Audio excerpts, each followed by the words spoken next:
What's up, everybody? Steven here, the Horror Freak 85 with Miss Boomstick, doing a special 2 o'clock show today because of the Showtime, I'm right, the Showtime difference here in UK. Going to have Ayvianna Snow joining us in just a minute or two. So, if you go ahead and get started here so we can get some people in. So, Awesome. yeah, I just finished watching the Vampire Virus. So, Nice. yeah. Did you check that one out, or Not something? that when I was watching Tombs before I got on here, I wasn't able to finish it though, because it cut off before I had to get on. But Ah, yeah, the Tombs was a good one. yeah, Yeah. Speaking of, hello. Hi, How are you today? I'm really well. Let me Or play with this microphone. This is the bane of my life. Hello, nice to meet you, Miss Boomstick. nice to meet you. tonight, as it is for you, since you're 5 hours ahead of us here. It's 7 o'clock here. Yep. Our Yeah, normal we show. all in different time zones. So say it's 2 o'clock for him, it's 1 o'clock for me, and it's what'd you say, 7? Yeah, where are you based? I'm in Wisconsin. Lovely. And sorry, what was your name? I mean, I unless I can call you Miss Boomstick, I don't mind. It's Christy. Christy, hiya. Lovely to meet you. So, all right. So, how's your week been? It's been good. Yeah, I got a new casting. I'm going to be playing Vampira next week. So continuing my horror vampire thing. I've just had the costume lady on the phone and we've been discussing my costume. And I've been Googling images of the sort of the classic Vampira look to try and work out what she wears. And it's a sort of black dress with long sleeves. So I'm trying to.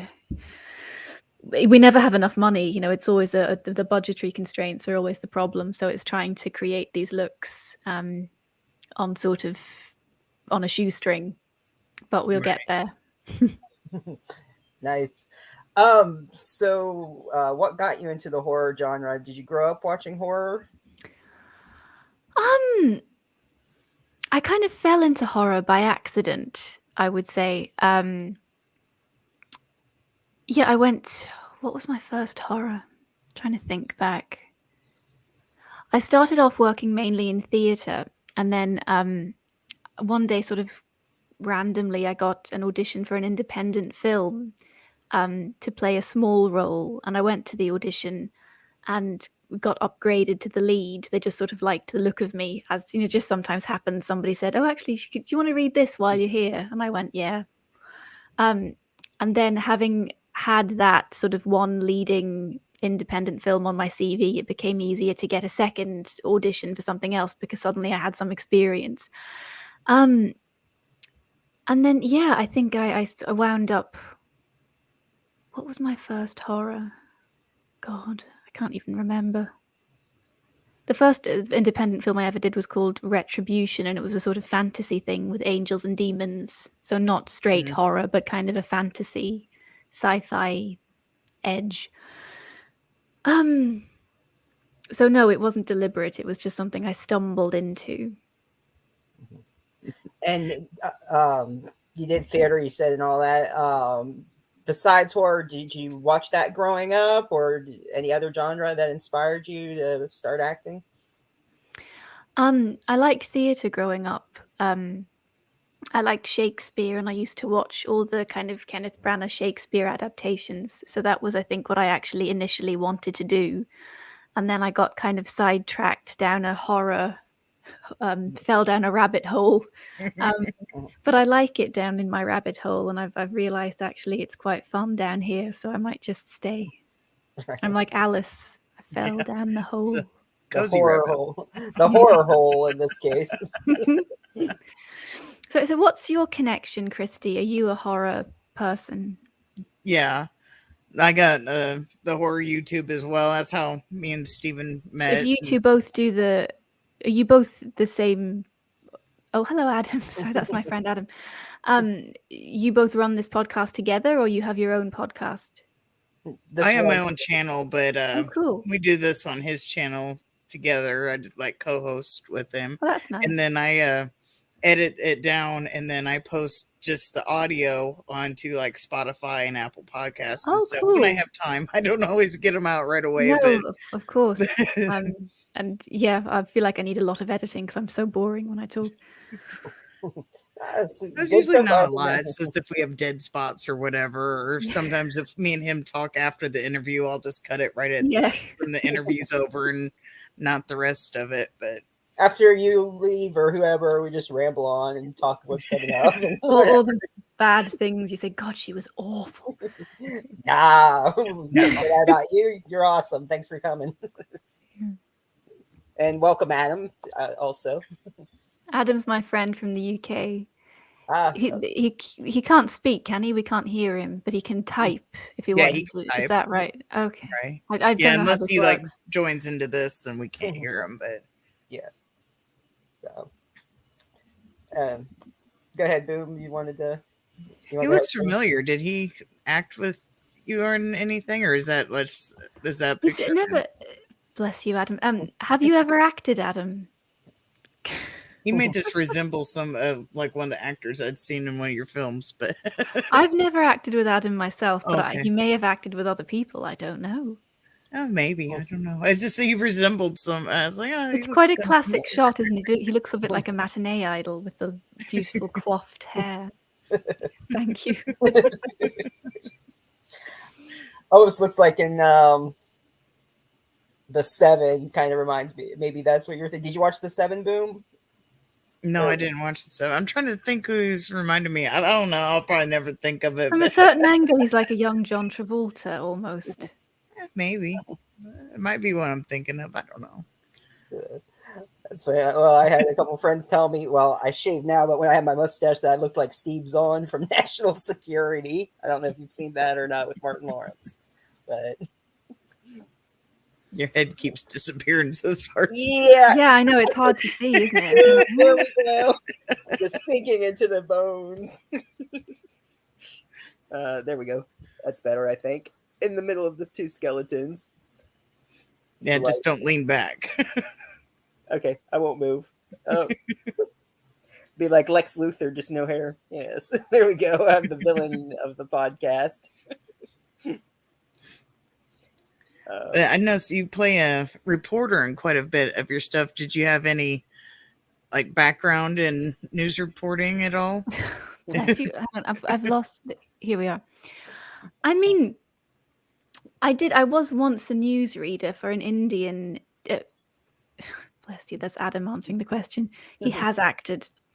No, I was once genuinely a newsreader for an Indian TV channel called Tricolor TV because I've done a few Bollywood films and I randomly made a connection with an Indian gentleman and I used to read his news bulletins for him. And he had a little studio set up in Kensington, but that's the only news thing I've ever done. And someone else was collating all the data. I was literally just reading it. But I think I have the demeanor of a newsreader, which I think is why I get cast to do it so often because I'm sort of serious and slightly well-spoken, which sort of tends to be how newsreaders sound, I suppose. I could see that. So, in certain movies, you've either been a surviving or a victim. Is there a preference that you prefer, or which is more fun to you? I'd rather be the villain. It's much more fun to be the one chasing than the one being chased. And yeah, and I suppose I like to play, I would say, women with agency and power rather than endlessly being a sort of victim.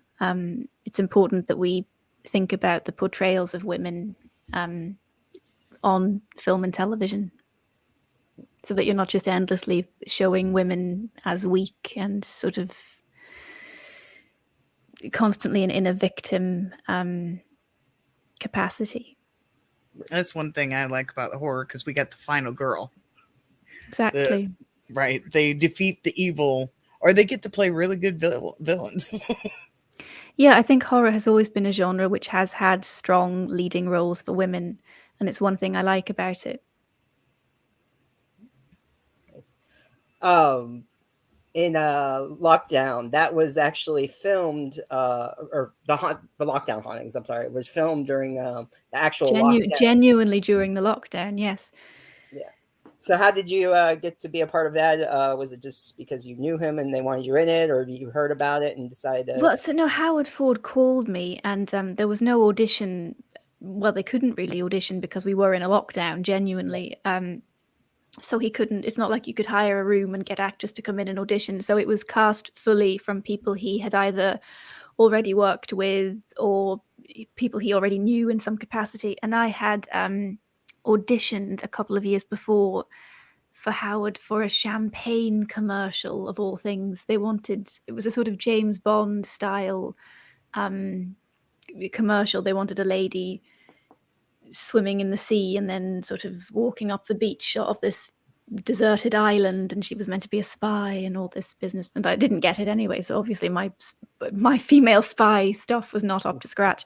But we stayed in touch, and and I used to sort of see him around at all the same events, like screenings, and because we're both in that kind of independent film world and we're in the same circle.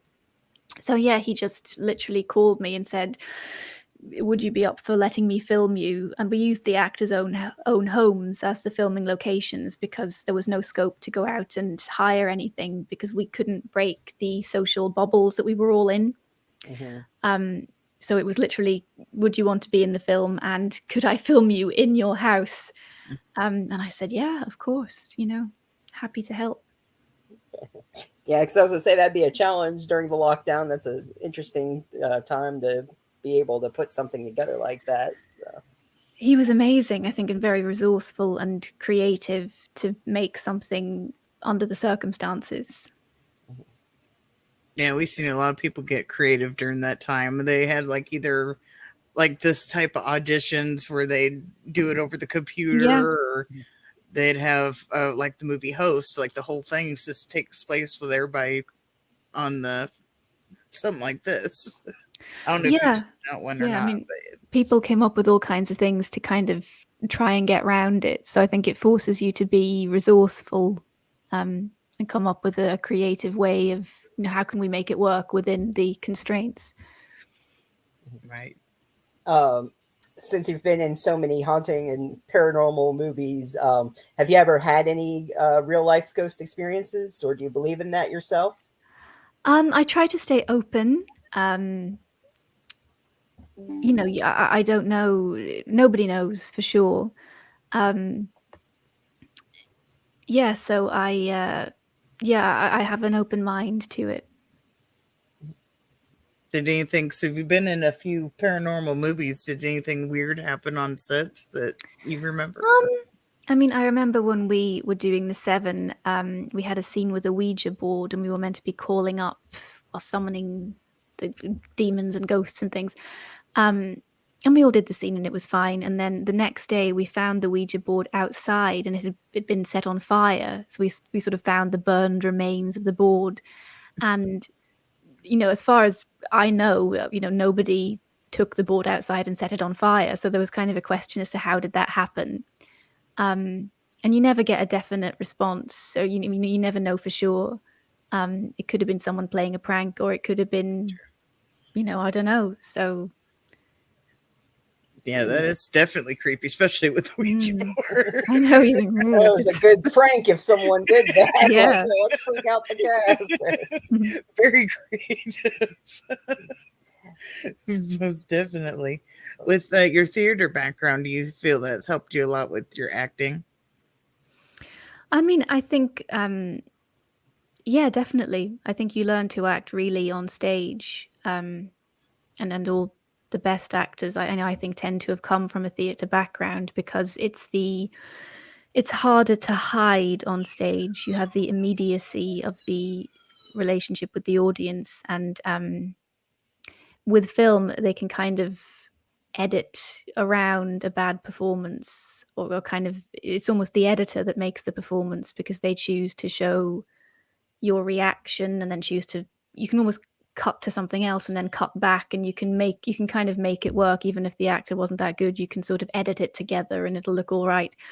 On stage, there's nowhere to hide, and you have to genuinely be able to do it. And you learn so much from the audience. If it works, you can tell very quickly that it works because the audience will gasp or sigh or whatever, and you can feel it. Whereas you don't have that on set. The editor puts the film together and you see the film 2 years later, and sometimes it hardly even resembles what you thought you did because they've changed it so much in the edit. You have an understanding of pacing when you're on stage, because when it's going slowly, you can feel how slow it is. You can feel it when it needs to speed up. You can feel when they're interested. You can feel when you've lost their interest. So it teaches you a lot. Do you have any certain method or procedure when you read a character? How do you get into that portrayal? I don't have a set thing to do. I guess I try and look at the character within the narrative. What's their function within that script? Is your character initiating a lot of the plot, or are they more responsive? Sometimes characters exist just as a foil to somebody else. So you might find that, well, actually my main function is to highlight how strong this other character is in comparison or something. So it's I don't know, looking at their function within the script, and then how can you best portray that? Is there a character that you would like to play and haven't yet? Not specifically. I'm open to anything with good writing, and having I just like to work with a good creative team. Anything Michael Fausti brings me, I'd be very happy to do it because I know he's a good director and the writing's of a high standard. Nice. Sorry, I had to step away a minute. My weather radio went off. I don't know if you heard it go off or not. Oh, okay. Heard something, didn't know what it was. In a different town nearby, so the weather radio was going off. You got another storm coming? It's not close by here yet. I've had to run to the basement a few times with my computer equipment, but not this time. Is there a storm? Right now. It's not too far away. It was this. Oh, no. It's probably like 3 towns away. So, but it was still like letting people know. Oh, no. But well, I hope you're all right. Are you safe? I don't think it's gonna come our way. It's more towards Madison, and I'm farther away from Madison.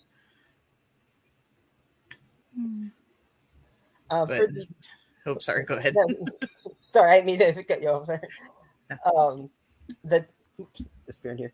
And the tombs that you did, was that actually filmed in a location of a tomb, or just Yeah, no, it's a real place. It's the tombs underneath London Bridge, which is now a station, like a tube station for our underground metro system in London.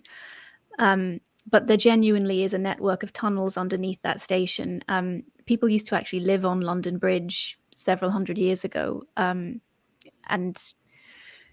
that's another place which people say is haunted because so many people used to live there, and their homes, they lived in terrible poverty, obviously, but you wonder what happened to all those souls, and are there any of them still hanging around in the tunnels? And it's an attraction now. It's open to tourists, so they do it's like an immersive show.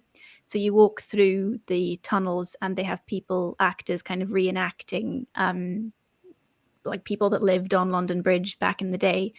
And they have like scare actors that jump out at you and go, oh, so it's like a scary attraction. Kind of like the movie, but hopefully no real serial killer. And so what we did was we shot the whole thing at night. So the attraction is open during the day for tourists, but they allowed us in after hours. So we would start filming at 7 p.m. and go through till 7 a.m. when they would open again to the public. So we were we were like ghosts ourselves. We were going in the night and moving things around and filming things, and then having to be out in the morning before the real people came to start their work. But it was creepy being in there at night if it's only I open mean, for a moment. it's dark all the time in there because it's True. underground. So it's kind of, once you're in, it doesn't matter whether it's daylight or night, or you kind of lose all sense of time. It's a cool location and it looks good on the film, obviously. I had my death scene was really good because I was inside. They have a tunnel that kind of goes round. I don't know how to explain it. Like the whole room Yeah, like a moves funhouse around tunnel, you. like. Yeah. So yeah, my character was chased into this moving tunnel, and it on screen it looks amazing. Nice. Yeah, I've been to Cathedral Caverns where they filmed Huck Finn at one point. But when you go all the way down, the tour guide took us going down these stairwell and everything, and he goes, "Well, I'm going to show you what total darkness looks like." He turned off the light; you couldn't even see your hand in front of your face. Like it was so pitch black, you could never do that. A couple people were kind of freaked out at first, and he even warned people, "Like, hey, if you're afraid of the dark, this is going to happen. It's not going to be a surprise." But it's frightening. It's something about having your senses. It cuts off one of your senses, doesn't it? Because then you're totally reliant on. It heightens all your other senses. I went to the Edinburgh Festival, Fringe Festival. It's a theatre festival we have here in August, and I went to see a show called Seance. And it's such a simple set. It's just literally a table. It's a tiny room with a table, and you all sit around a table, and you're given headphones like this to put on. And then they cut the lights, and you are sitting in total darkness, as Stephen says. You couldn't see your hand in front of your 2 inches in front of your face. And then the show is an audio show through your ears, and it's like you hear the guy conducting the seance, and you hear it rather than seeing it. And it's an interesting idea because all your other senses become heightened, and it's more frightening because you can't see. If there had been a guy standing in front of me just talking about a seance, I probably wouldn't have been frightened at all. But because I couldn't see where I was or what was happening, and I'm just hearing his voice, it becomes, as you say, more frightening than it would otherwise have been. It sounds like it. They must be making an awful lot of money as well. It did occur to me, this is like the cheapest show to produce. There's no sets. It's just, they just bought like 12 pairs of headphones, and it only lasted 15 minutes. And it was something like £14 a head. I thought, goodness me, they're raking it in. It's good for them. I mean, but 14 minutes. I wonder how many shows they did a day. I mean, well, they can do 4 per hour. That's the thing, because it's a 15-minute show. So it's actually a good, clever way to do something and just get it done. So they have, besides hearing it and not being able to see anything, was there any other like effects that you could feel while they were going through the seance? I think it was purely audio. I think the thing is your mind starts to play tricks on you. So when you can hear the guy, at one point you can hear him whispering in your ear, you almost feel the hairs on your neck stand up as if his breath is on your neck. But I think that's just my mind. You begin to imagine, your mind starts to play tricks on you and imagine things. It was interesting. They're called Darkfield, the people that made that kind of immersive experience rather than a play in the traditional sense. Right.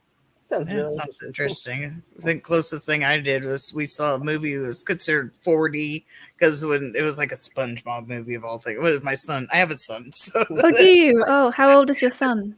Well, now he's 17. I don't remember how old he was at this time, but we went to this SpongeBob like 4D thing, and they had like at one point, I forget what's happening in the movie, but they had this like furry thing like go past you on the floor, so you could feel like the spur touch you. It was like an animal actually rushed past you, and they squirted water at you at certain points.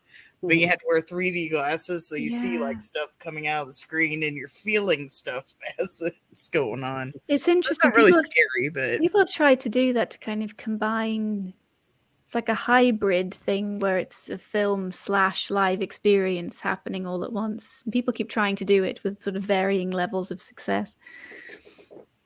Yeah, I think even though it was a SpongeBob thing, that little furry thing going past. I don't know how they did it, but this little furry thing you can feel go past your like ankles. That was kind of creepy, even though it was only a sponge. If they would do something like that for horror, I think that would be. Well, it's an Really? interesting question, isn't it? Whether, because you're getting then away from what's sort of pure traditional cinema and into kind of films as an entertainment. I mean, I don't know if you remember that quote. Who was it who said it recently? Some famous director said, "We have to decide whether we want cinema or whether we want films to be audiovisual entertainment." And he called Marvel audiovisual entertainment as opposed to cinema. And it's that sort of debate about what do you want from your films. True. Yeah, speaking of how you had like the animals run through, there was Honey, I Shrunk the Audience. I think it was MGM used to have it, and it almost seemed like they shrank you. And at one point, there was like all these rats that were like running by your feet or whatever, and you could feel them. Like you literally lift your feet up because the way it was like they had like air blowing and some other whatever effect there, but it like felt like stuff was actually kicking the back of your ankles, and I was like, oh my gosh, it was fun, but it's still like really weird. So. Yeah, especially if you're sitting in a cinema and you're not expecting something furry to go past your legs. Made you jump, I bet. Right. That'd be fun though. Like maybe they should do like a horror movie where whenever someone gets killed and the blood splatters, it can drip on you. Warning. You will or just have water shoot at you and you just think it's blood. Well, yeah, like blood drop. Yeah. No, I'm not talking Blade, real blood sprinklers here coming down. Just that there. But so yeah, for vampire, we'll speak of some blood here since that sort of came up in vampire virus. You're the infected in the beginning there. How is it like being covered in blood? I seem to spend my every waking moment covered in blood. But that was fun. I forget where we shot it now. Somewhere in the countryside in England. I think it was a real prison. Again, like not currently used as a prison. It was now actually a museum of how prisons used to be, so people can go in and see that this is the horrible conditions that prisoners used to have to live in. It's quite educational. But no, it was fine. I mean, I had such a small part. It's funny. I started off with very high ambitions with that film because I auditioned for the lead role, who was a sort of glamorous American. And I sent off my audition, and they wrote back and said no. And I said no. And then a week later, I got another email saying, the glamorous lead has a kooky friend. Would you like to audition? And I said, yeah, sure. And then again, no. And then I got another email another week later saying, there's this sort of drooling, animalistic kind of creature chained in the corner. Would you like to do that? So the parts kept getting sort of worse and sort of steadily worse and worse and worse. But, I'm just happy to be involved. So I said, you know what? I'm happy to drool in the corner. That's fine. And then the glamorous American lead came to visit me, and I was drooling in the corner. But, we've all got our crosses to bear. I thought vampires didn't like crosses now. Touche. In the haunting lockdown, your death scene is like real kind of violent, and even though there's nobody really there, you're still having to like struggle with everything. Is that kind of hard to like imagine something there? Or? We shot it, I think, twice. So it was once with poor Howard had about 10 jobs to do because of this issue of breaking social bubbles. He came and did everything himself. So he was running the camera and the sound, and he also acted the part whenever we needed another person to do some acting. So we shot it once with Howard himself on top of me doing the strangling, and then we shot it with just the scarf and me sort of pretending. And then I think the way it is they kind of cut between the two to give the idea that the scarf is a person, or there's the spirit of a person.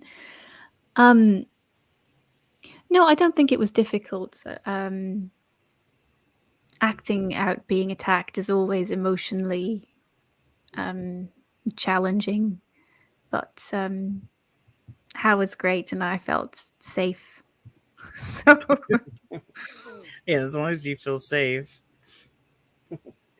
Do you have a favorite death scene, or if there was a way you can be killed, how would you like to be killed? Oh my goodness. I once played a nun who'd had her eyeballs removed in death, and she came back to life, and she hadn't just holes where her eyeballs would have been.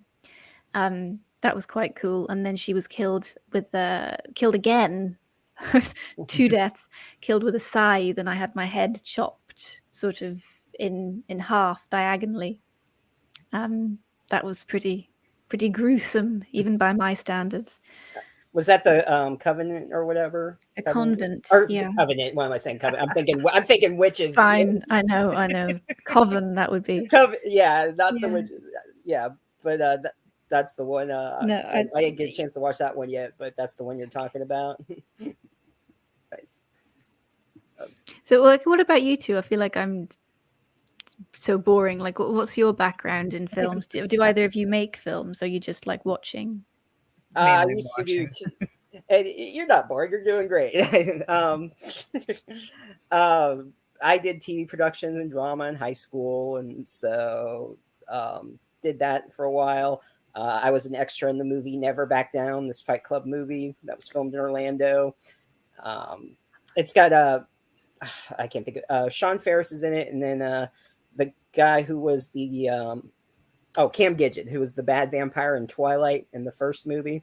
That Wow. guy's head ripped off. Yeah, he was the bad guy in it that he fought in the club and everything.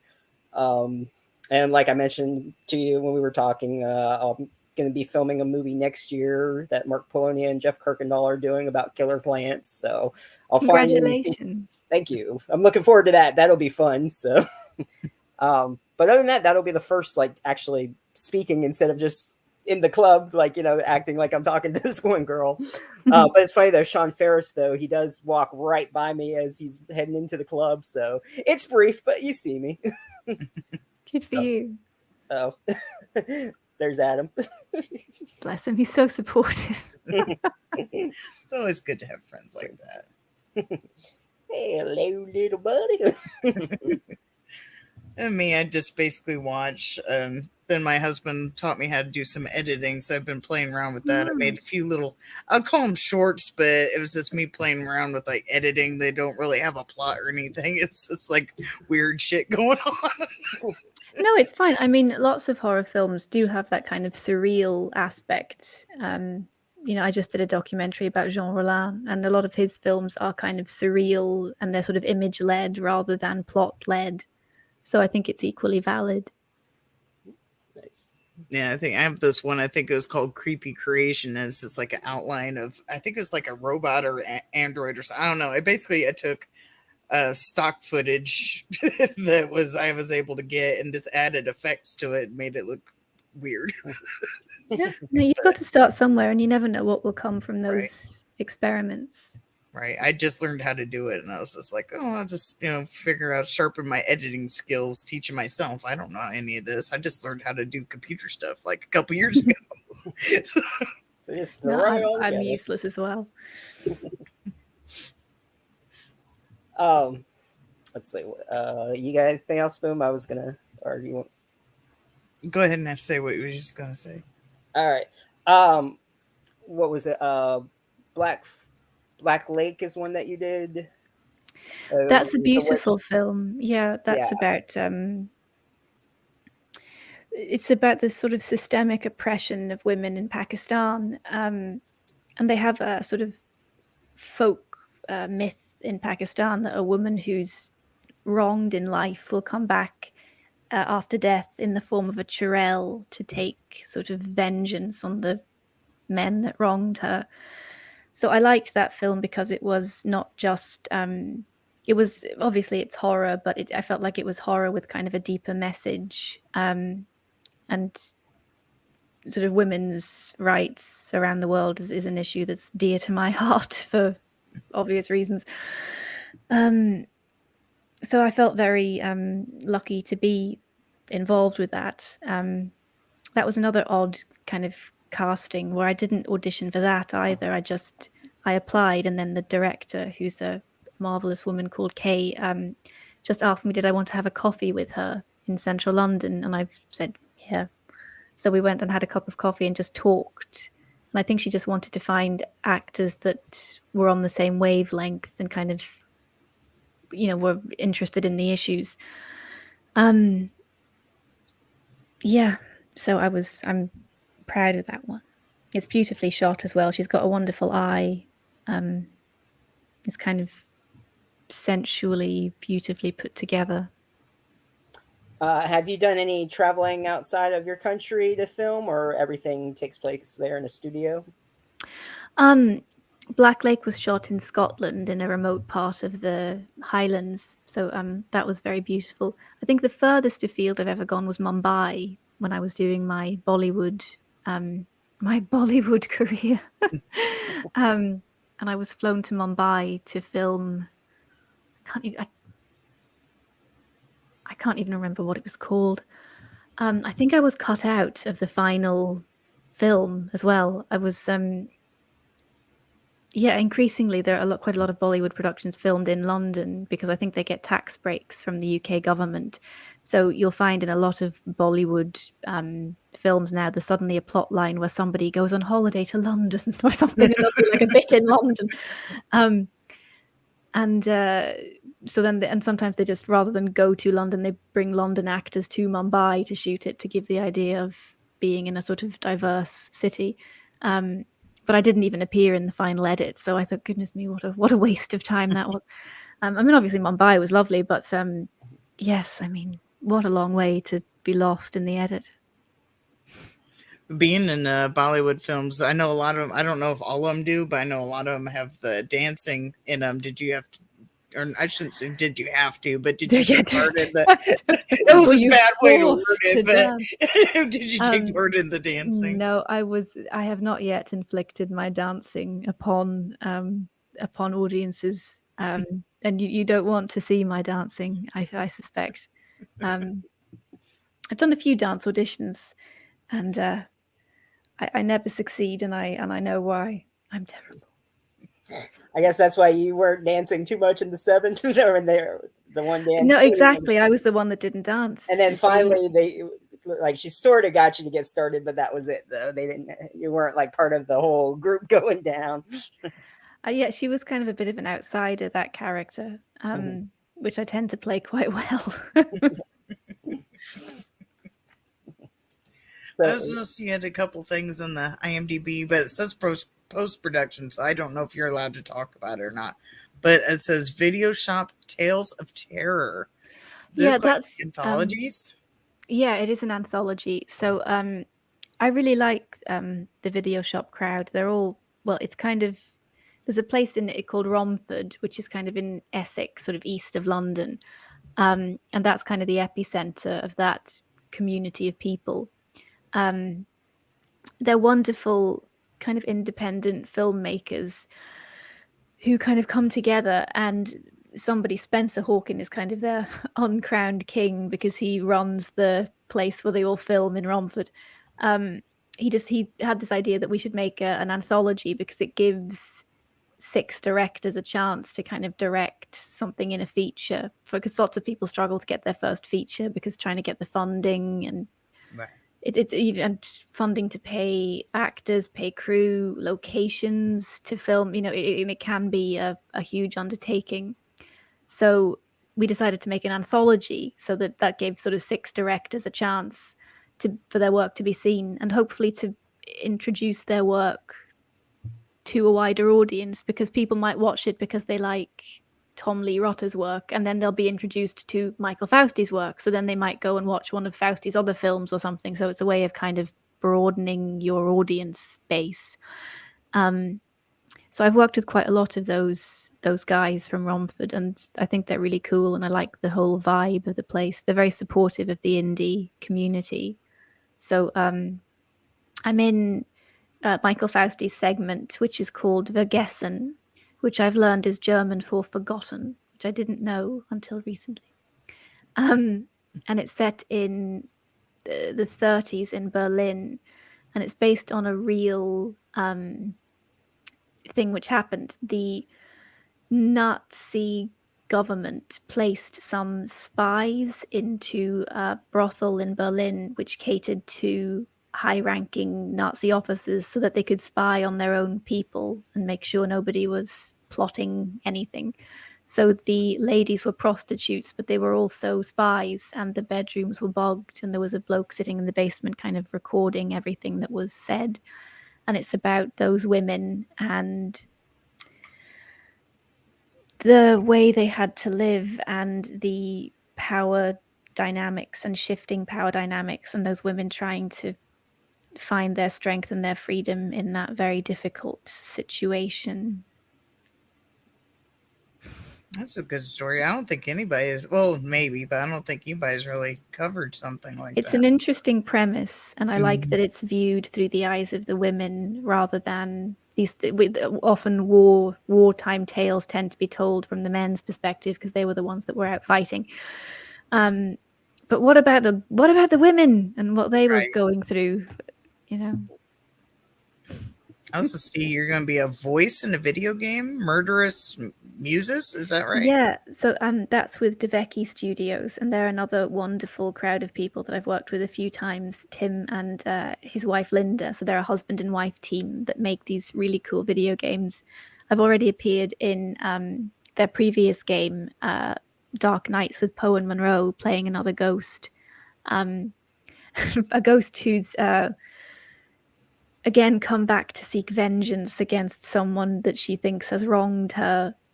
I tend to do that quite well. I think there's something, I don't know what that says about me, but whenever I audition to play kind of the romantic lead and the lady who's sort of in love with someone, I rarely get it. Whereas women who feel wronged or are sort of outside of society in some way, I tend to do that a lot better. I think because you're able to bring a bit more of your own experience into it, and I'm somehow just a bit more convincing in that role. It's funny, I auditioned for something for the Final 45 last year, and I auditioned originally to play the love interest, and they kept saying to me in the audition, try and be softer, Ayvianna, try and be softer. And I really tried and couldn't do it and didn't get it.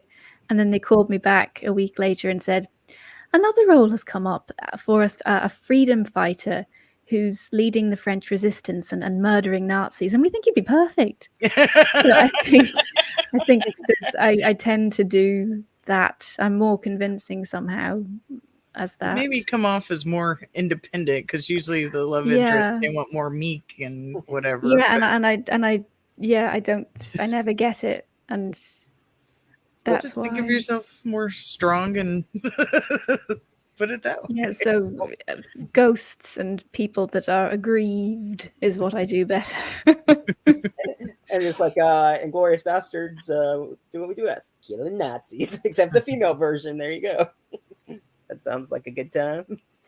Do you have any plans yourself to maybe write or direct anything, or just stay in front of the camera? No, I think I'll stay in front of the camera.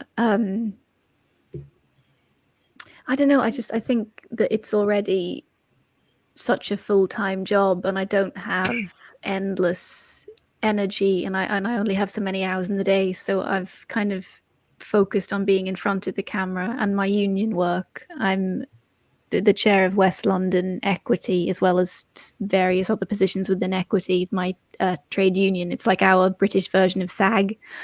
And yeah, it's a choice, I suppose, about how you direct your energy and the hours in your day. Yeah, and I don't have any pretensions that I'm going to direct. I've got enough to do. I know over there was that they do like a Fright Festival, or they show their films. Have you been to any of those, or Scare Fest, or whatever they call it? I forget, but have you attended any of those? Of course, I love Fright Fest, and it's lovely. Again, it's like it's similar to Romford in that it's a kind of a horror community of people that are all interested in it, and a lot of fans come, as well as people like myself who work in the genre. So it's a lovely kind of leveling. Everyone's kind of treated the same, whether you're I think Dario Argento was there this year, and you see him sort of standing in the queue chatting with a 17-year-old. So then it's kind of a nice place where everyone talks to each other and everyone's kind of on the same level. I was lucky enough to have 2 films screen there this year, so I got to go twice, not on different days, and talk to 2 different groups of people. And everyone's very welcoming and very warm, so I felt very lucky. That sounds amazing. Do you have you must have similar events in the US? There's different horror conventions. Yeah. There's like Days of Dead, Spooky Empire, Horror Hound Weekend, Monster I think Mania. I was invited to one in Atlanta, I think, a couple of years ago. It's probably Women in Horror, it was called at the time, although it might have changed its name. Oh, that might be something newer or different. Yeah, it might be newer, or it might be part of like Days of Dead. Sometimes like Days of Dead or Horror Hound, they'll have like another con within a con, basically. Right. Like there was a Mask Fest that was part of Horror Hound, but it was all Horror Hound, but they also had another little section called Mask Fest. Mm-hmm. So right. It might have been something like that, or it could have been its own. I had my ticket booked to go. It was going to be my first time in the US, and my first time at like a US convention. And then I got an audition the day that my flight was due to leave. And I had one of those, oh no, moments. And I decided to go to the audition because I thought, this is what it's like as an actor. You're always like, I can't miss the audition. So and then of course they didn't want me, and I was like, I should have gone to Atlanta. But you don't know, So. Right? You never know. Yeah. Right? Yeah, you can't predict it. You might as well take your chances. I mean, the cons can always be around. The auditions, or not the audition itself, but that particular audition. Yeah, I know it's so hard it's hard to plan your life when you constantly live in that kind of having to drop everything because this audition might be the one. It's a difficult way to live.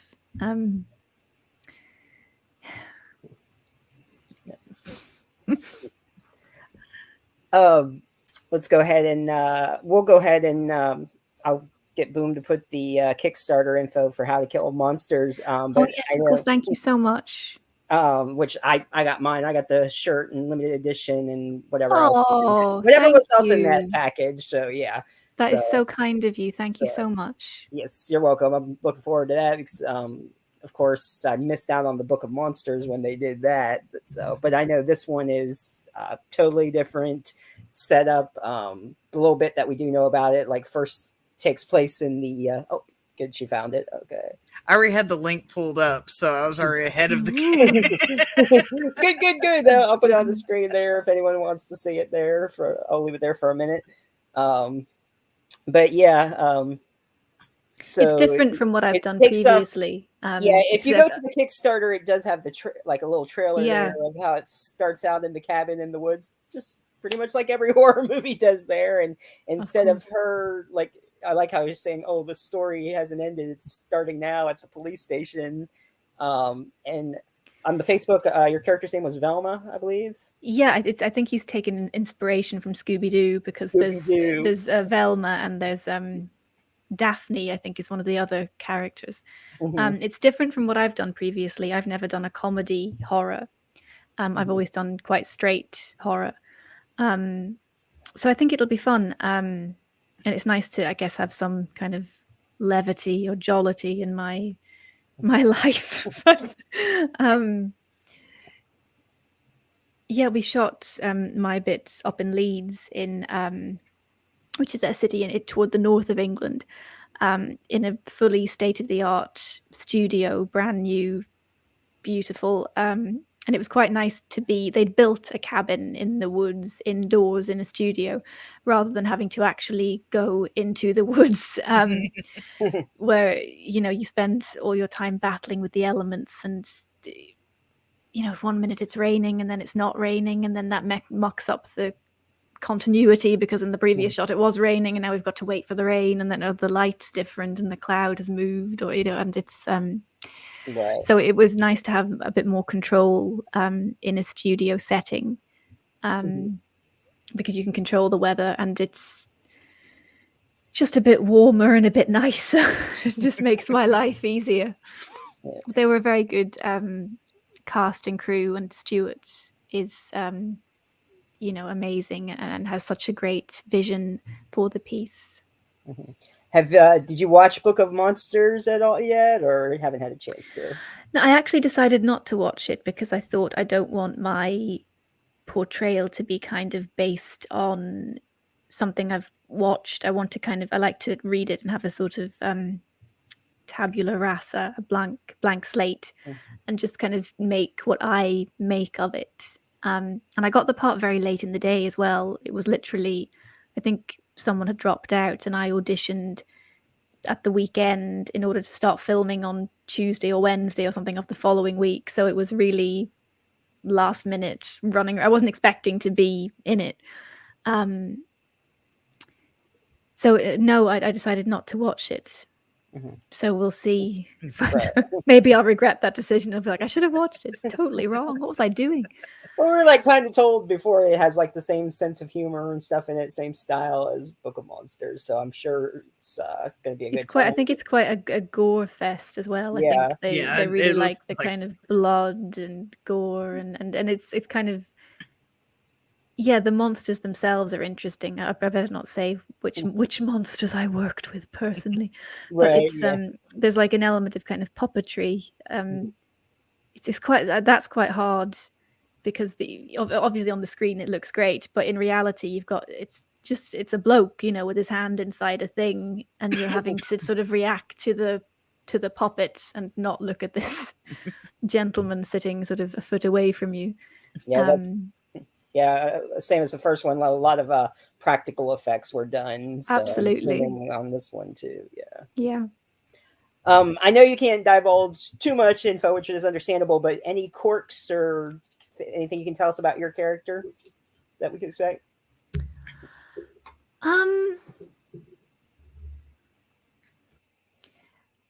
I would say I think she is a queen bee as like a queen bee in high school.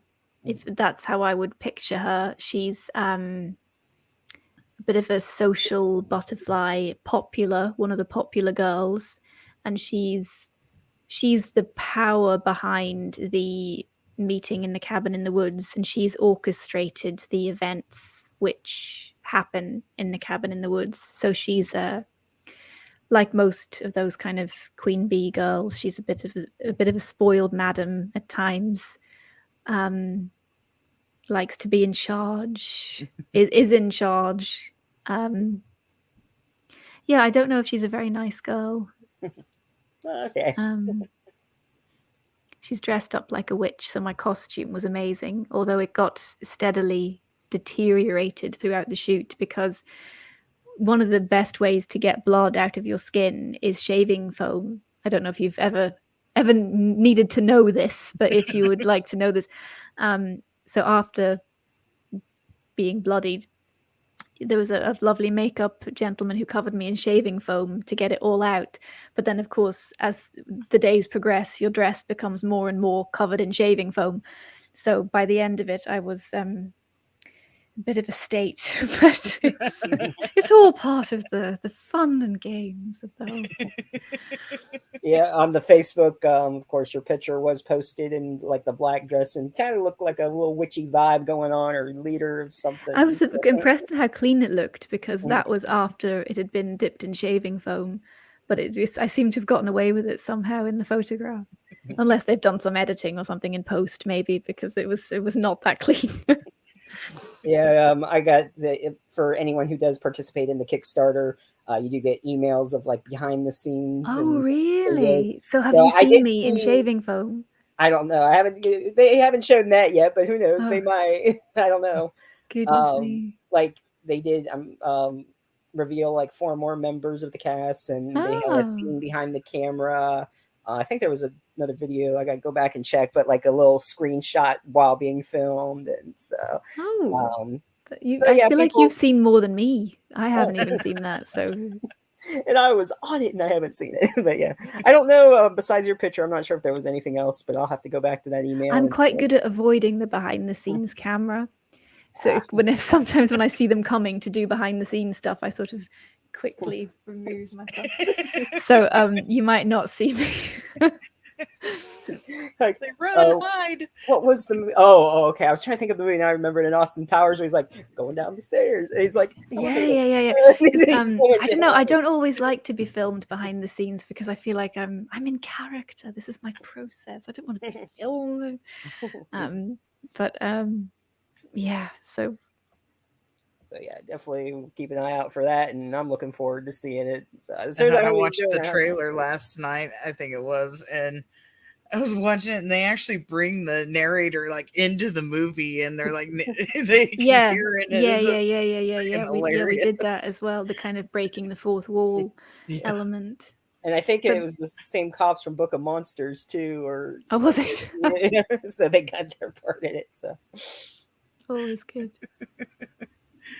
Yeah, we've had Scott and Stuart and Lindsay. Yeah, Scott. I get pick random names sometimes, but yeah, we've had them on. They're great, and I seen they had some sort of video game too that people that back the Kickstarter get to download the first half hour of the game too. Yeah. Oh, I didn't know this. I feel like I need to back the Kickstarter because you're better informed than I am as a member of the cast.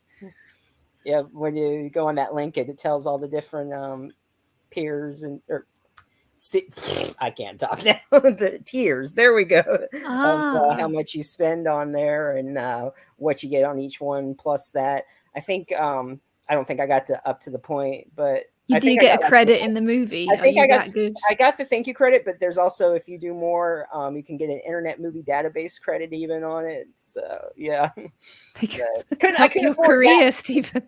I couldn't afford it that much, but I wanted the movie though, the limited edition, because I think there's only 2,000 of them that are going to be signed by Stuart and Lindsay, and then like are they going to sign 2,000 DVDs? Can you imagine? How long is that going to take?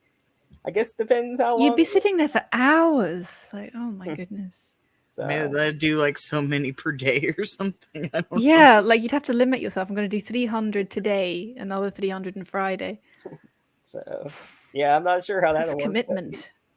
So, but yeah, I guess with like certain artwork and like you get all the limited stuff when you back it up, and so. Bless you. Yeah, this is posted on the Kickstarter page. It says, inspired by genre classics like Evil Dead 2, Gremlins, and Hellraiser, How to Kill Monsters is a feature-length movie made for fans of 80s horror with a dash of British humor in the vein of Hot Fuzz. I love Hot Fuzz. And the self-aware twists and turns of Scream. Our goal is to deliver horror fans a blood-soaked popcorn horror movie that will have you on your edge of your seats from start to finish. Oh my goodness. I'm just looking at it now. I think they said they were up to like 64% funded in 2 weeks. So they've done well then. Yeah. 29 backers. Mm-hmm. Yeah.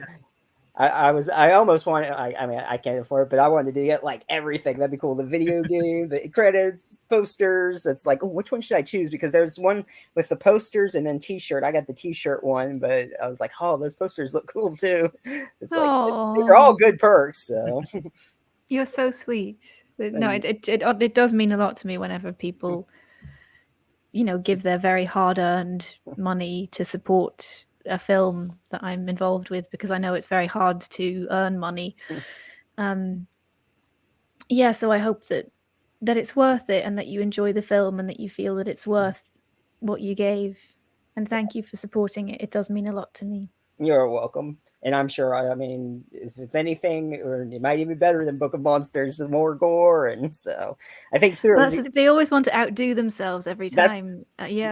That's what Stuart was saying too, that when they do it, they got some extra plans to try to outdo it, but still have the same humor, but still more expectations from it. So it'd be a good time. I wonder when it's out. I guess it depends. Yeah. Probably depends, unfortunately. Yeah. So we'll want it sooner than we'll probably get it. I forget when it said when to expect. Like if you read it, I think it said expected delivery time like 23 Well, next year or sometime. yeah, next year sometime. So because I don't know, like I can't remember if it's one of those Kickstarters where if they don't reach their goal, it's refunded, or if it's just whatever they make. I have to reread that because I know sometimes if people don't reach a It goal, says you're only charged if the project meets its funding goal by the campaign okay, deadline. okay, So they have to actually make it. so And they've got And 9,000 to go. how yeah, much? it says all or nothing. This project will Okay. only be Yeah. funded if it reaches its goal by Thursday, October 6th at 10 a.m. CDT. What's I CDT? think they're doing all right though. They've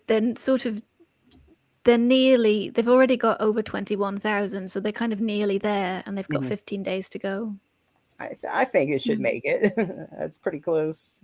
You said $9,000 away. Well, it's slightly over 8,000. It's Well, not quite 8,000. Yeah, 9,000. yeah. Well, like I said, we're sharing out the link too, so we'll get it Thank up you. there as much as we I can. appreciate that. So put it on Twitter and Slasher and everything there. Everywhere. Yep. Yeah, it's definitely would Oh. be something we'll want to see. It looks Hey, fun Stuart. as hell. He Oh stopped my by. goodness. Hello.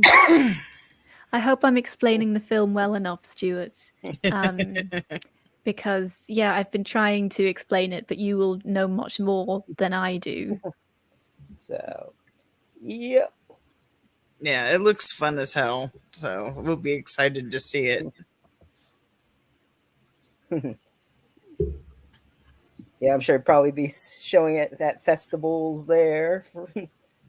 But unless you come back to Spooky, Stuart, in Orlando, I wish I would have made it to that convention. That would have been cool. But yeah, we were talking before. He's been in Orlando, and I didn't get a All chance to go right. to that convention. Yeah, so. But yeah, if it Amazing. shows here, definitely we'll check it out. Oh, and there you go. To you. Goodness. I like their icon with the tentacles. They Yeah. have a Oh, monster of in the course. Yeah, trailer. because the monster has tentacles. Yeah. I shouldn't give any spoilers, but Well, in the trailer that they have posted, you can shows it, see a tentacle monster in yeah. it. So I guess that's not technically a spoiler. Yes. So maybe next year, because well, they're doing a spooky this year, but I know this is too soon this year. But they do it in May and October. So Nice. Tag along with them so you can go. I can't go, but I would love to. Yeah, I should. Next time I get a film in an American festival, I think I should tag along. Because it's so good to go, and it always amazes me when people in other countries have seen my work, because I think it's amazing how international the market is now. It would be amazing to go and actually meet American fans, because it still blows my mind that people in your country are even interested in, you know. Yeah, sort of like Tony Todd. I mean, I know you didn't meet him; it was all filmed, but Tony Todd even had an appearance in the Lockdown Hauntings. Yeah, it's incredible Parapsychologist. now. Yeah. Yeah, we all love Tony Todd, but I like British like horror movies, like the comedy ones, especially. Like, well, Hot Fuzz is not horror, but you know, like Shaun of the Dead and stuff like that. Cronkneys versus Zombies, hilarious. I love that movie. But yeah, sometimes it's a good like something different because the humor is a little bit different. Yeah. In some of them, so it's good to kind of watch it, but you have to kind of understand it a little bit too, because with the culture gap too. So yeah, sure. So, who would you like to work with if you got a chance?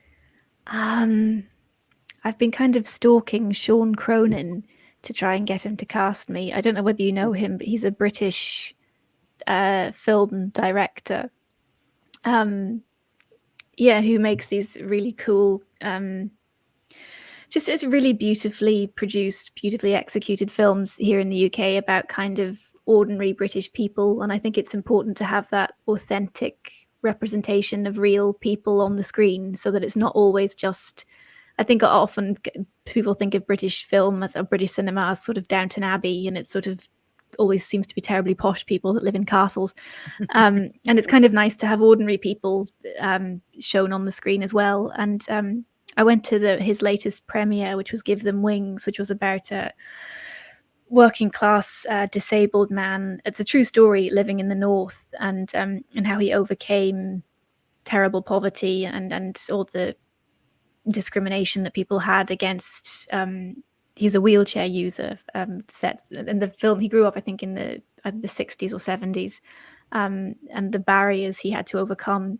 But it was done with a real kind of lightness of touch, and it was funny and touching and warm, and it didn't feel. Sometimes films with that subject matter can feel terribly worthy, and whereas this was actually quite funny and quite light. So I like what he does, and I keep embarrassing myself by sort of going up to him at premieres and introducing myself and saying hello with a sort of we work together, and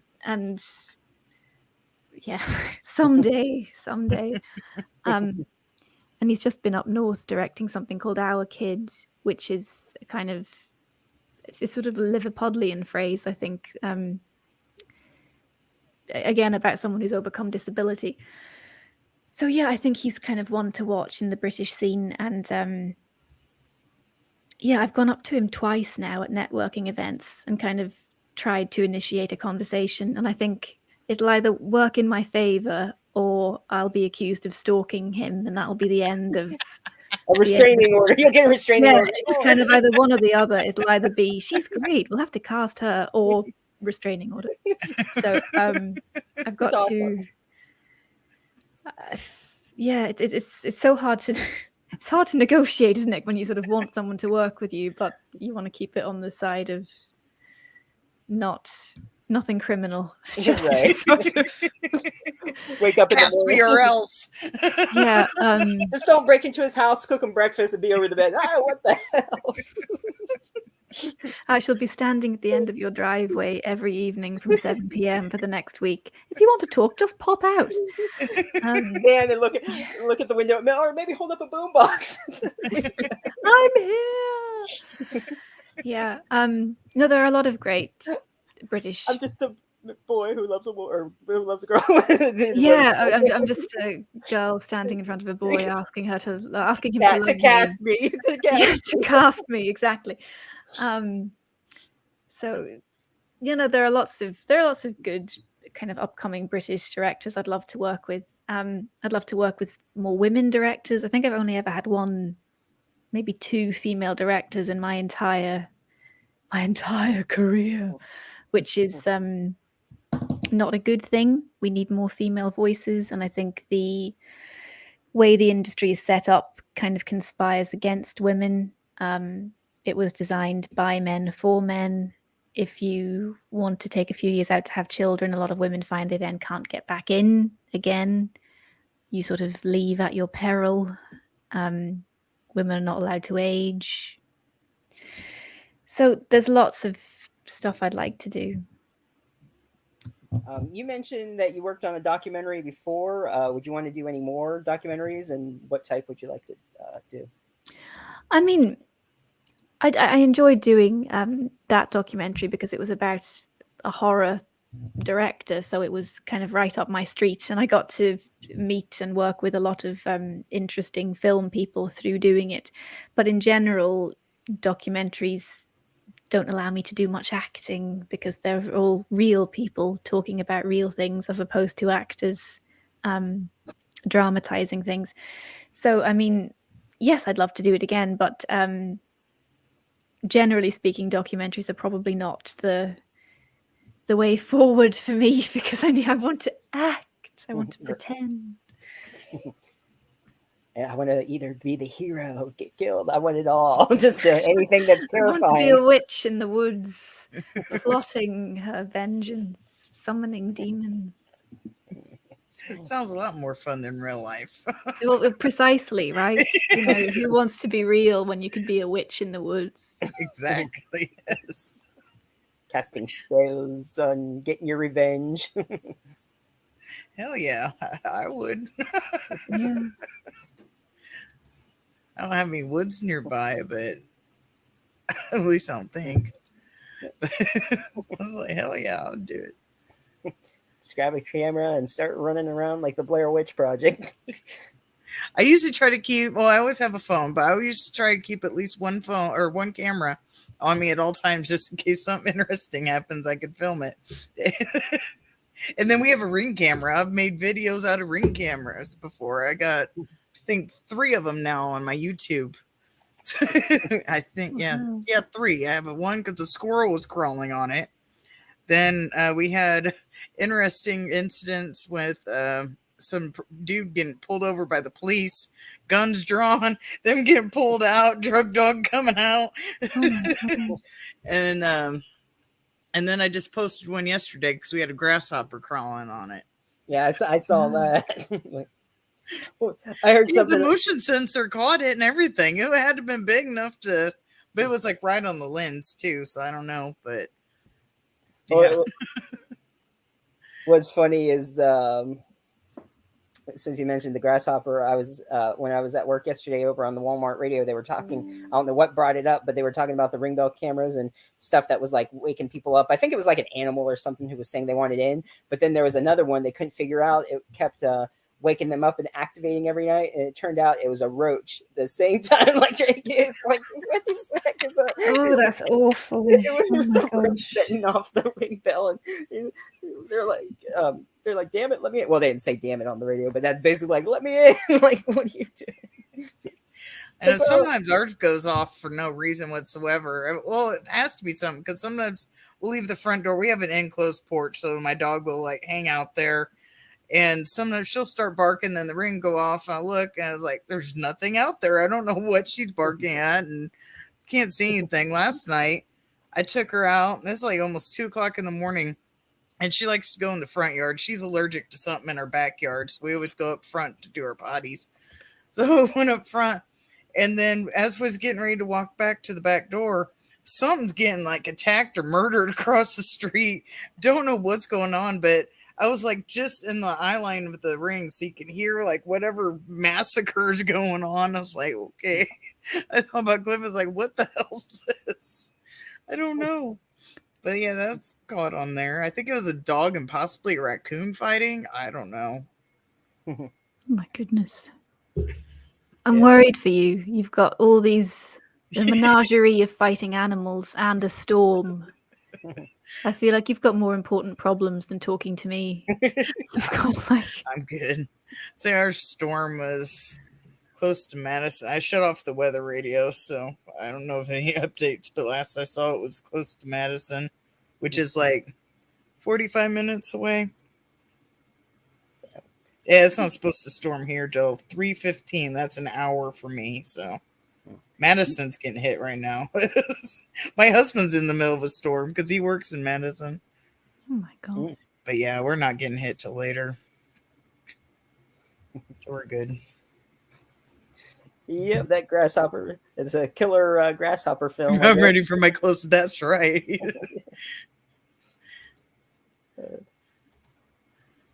Yeah, I don't know what came up. It reminded me just talking about bugs at work. Someone's said something about how I've never been to the place, or I don't even know if it's still around. But there was supposedly a store in Orlando that sold like chocolate covered ants and grasshoppers, which I'm like, okay, and chocolate covered caterpillars also. And I guess for the grasshoppers, they like pull off the legs, and it's just like the thorax that's covered in chocolate. I'm like, that's kind of weird. I don't know. It's like, I like alligator tail, but I don't know if I could go for grasshopper. It's just weird. Sounds like I know my mom's had chocolate covered ants and grasshoppers. I don't think I ever had. I have had alligator. I don't know if it was tail or not. I don't know if there's any other part that you can eat, but there was a restaurant near my hometown that had alligator, which is odd. Midwest have alligator, but hey. Unlike that, we don't have alligators in these parts. I don't know where they got their gator from, but your friend's like, grasshopper, I'm ready for my close-ups. I posted the links. He's so how right he is. It's like right on the lens. Pretty much. That'd be fun. we should have a bug movie. Lotus, grasshoppers, just yeah. You ever see that movie Mosquito with the giant mosquitoes? It's on Shutter. I haven't got to see it yet, but it is on Shutter. That's a my good one goodness. because they It's have frightening. because they have those proboscis or whatever they're called that's what they use to suck the blood, and like they're like probably like 5 feet big. I don't know, but they're like huge, and so then when the proboscis comes out, it's almost like 2 feet long, and it's going like right in this one guy's eyeball, chest, draining them dry. They look like they've been dead for a long time because all the blood was drained from the body. There's like a boat that comes up on the shore, and one guy, or I'm sorry, not a guy. This woman hits a mosquito while she's driving, and they don't know what it was, but the proboscis was stuck in the car, and it was so powerful it went through the hood of the car and like punctured the engine. So, Wow. Gosh. oh, it's like Yuck. yuck. It's like yuck. Anything else? We don't have to talk about mosquitoes. What other projects? Anything coming up that you can briefly discuss that we can keep an eye out for? I've just shot something called Burnt Flowers, directed by Michael Fausti, who's one of the directors who's got a segment in the anthology, who directed the Nazi brothel set piece.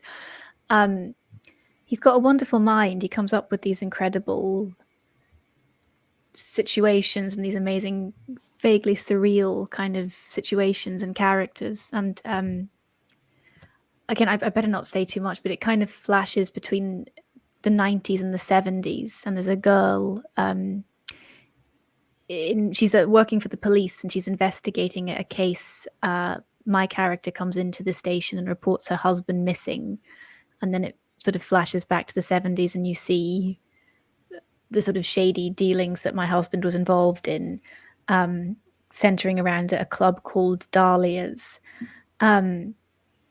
And I think it's going to be really, really interesting. I think he's fascinating, and I loved the character. I think it's my favorite character I've ever played. She's better not say too much about it, but Right. Yeah. she's sorry. Is it you? No, it's fine. I thought my Talking phone too was on much. silent. Yeah. Yeah, that's your time. I'm sorry. I'm gonna have to cut you off. Yeah, no, I'm just kidding. Okay. She's a kind of femme fatale. She's like I described her. I did 2 auditions, and in the second audition, they asked me, "What do you think of the character?" And I said, "She's like a cat playing with a mouse." And Michael said, when I said that, in his mind, he thought that he would give me the part because I'd grasped the kind of essence of the character. And he's also wonderful at sort of playing with perceptions, because there's a question over, does my character even really exist, or is she just something that the police woman has imagined in her own mind? And I think it's going to be I hope it's going to be fantastic. I thought the script was fantastic. I had a fantastic experience working on it. It's got some great actors. Dean Kilby, who I worked with in Final 45, he's also in Burnt Flowers. Kamal Yildirim does the director of photography. And I'm really looking forward to it. I think it's some of my best work. And yeah, I hope it does well. I think Michael Fausti deserves to do well. It's a fantastic vision that he's come up with.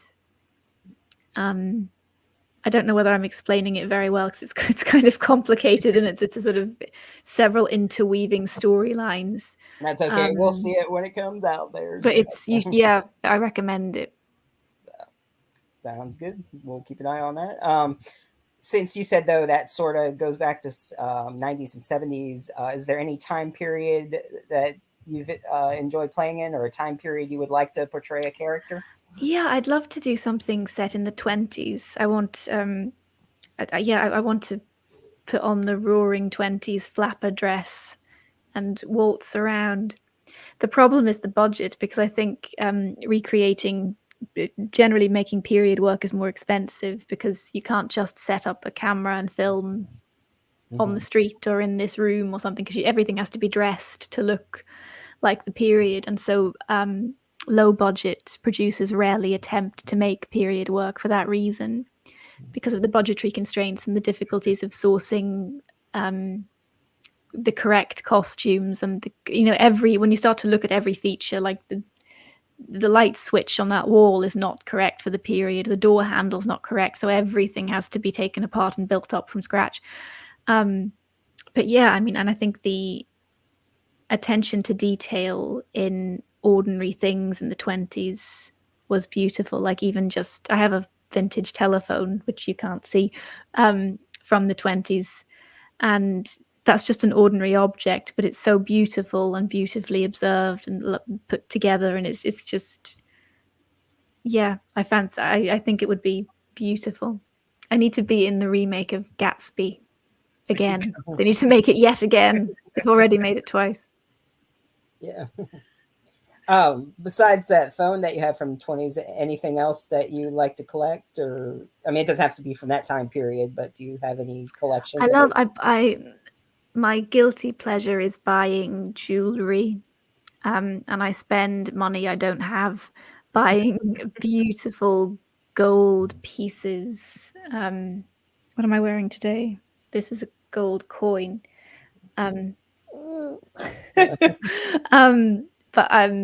Yeah, I buy incredible. I can show you. What have I got?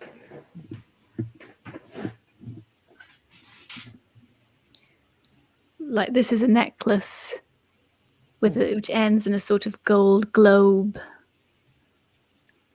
and it's just I've got a box full of this sort of thing, and it's thousands of pounds worth of jewels. And I don't earn that much. I work in low budget film, and I've got thousands of pounds worth of fancy jewels, and like, because this is real gold, and like, I can't afford it. What am I doing? But I can't. I don't know. I'm like a magpie. I can't stop myself when I see the pretty shiny things. And I like gold rather than silver. Yeah, I'm the opposite. I like silver better than gold. I think it looks better on me than gold. But I do have one piece of gold jewelry. It was my grandmother's. My grandpa gave it to her for their 50th wedding anniversary, and it's a heart with floating gold slivers in it. But gorgeous. Like, yeah. I already said I was speaking to the costume lady for Vampira next week, and she was asking me about jewelry, and I already have my own choker. So my jewelry will be probably better than the costume lady's jewelry. So I'm going to provide my own Vampira jewelry. And I've got a black onyx ring, and I've got too much stuff. I shouldn't be. I've gone into my overdraft. It's just, yeah. Well, at least you get to put it on screen. This is the thing. I feel like I wear it on screen, and then it's kind of all right somehow. Does that make it all right? I don't know. Like, you got your own costume. You don't have to worry about it. You just wear it on set. So besides collection, jewelry, what other hobbies, interests do you have? Honestly, I spend most of my time doing union work. I was at, before I came on this Zoom, I was on a different Zoom for the TUC, which is the Trades Unions Congress. And I have one of equity's seats on the TUC committee. So we just talk about trying to further workers' rights and improving pay and conditions within our industry for actors. I developed a special agreement for low budget filmmakers, because until I brought it up, there was no agreement for people who make films with a budget below 3 million. And so I kind of spearheaded a special agreement for people, because I think it's unrealistic nowadays, because so many people now make films for £50,000 or something, and there's a whole market of people working who haven't got 3 million, but they're still making stuff, and there needs to be some kind of provision for those people. And and support as well, because if you want them to one day be working with bigger budgets, you have to support them when they have smaller budgets so that they can climb the ladder up towards, how many filmmakers start their first film with 3 million? Right. Most people start with 30,000, and then the next picture might have 100,000, and you work your way up. So I identified that as a potential area where we needed to do more to support people. So yeah, I sit in darkened rooms and argue about agreements and rates and pay and conditions, and I do. It's so boring to people outside of the bubble, I know, but it's necessary. Yeah, definitely.